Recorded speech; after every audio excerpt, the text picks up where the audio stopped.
नाज़रीन के कोठड़ी में अपडेट कंदा हलूं तो तानिया ख़ासकली क़त्ल केस जी जामशोरी जी अदालत में ॿुधणी थी।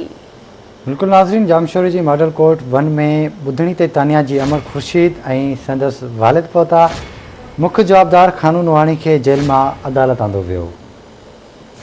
अपडेट कयूं पिया, कोठड़ी में तानिया ख़ासकली क़त्ल केस जी जामशोरी जी अदालत में ॿुधणी थी आहे। जामशोरी जी मॉडल कोर्ट 1 में ॿुधणी ते तानिया जी अमर खुर्शीद ऐं संदसि वालिद पहुता आहिनि।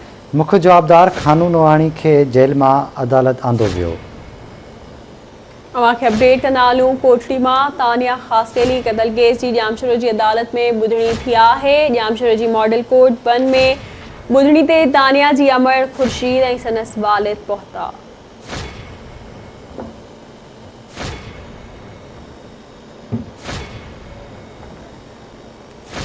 तफ़सील मालूम कंदासीं कोठड़ी में असद मंगरियो खान। जी असद, अपडेट कजो।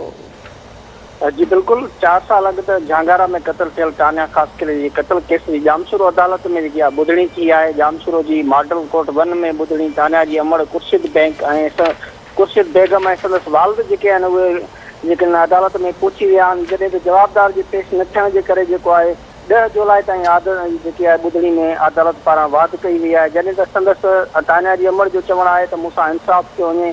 जवाबदार जेके आहिनि उहे बाज़वर आहिनि, जेके बार बार जेके असांखे थ्रेड ऐं प्रेशराइज़ करे रहिया आहिनि। उन्हनि वसारनि आला अख़्तियारनि खां मुतालबो कयो आहे त खेनि जेको आहे तहफ़ुज़ फराहम कयो। जी ठीकु आहे असद, वरी महिरबानी अव्हां जी तफ़सील खां आगाह करण लाइ।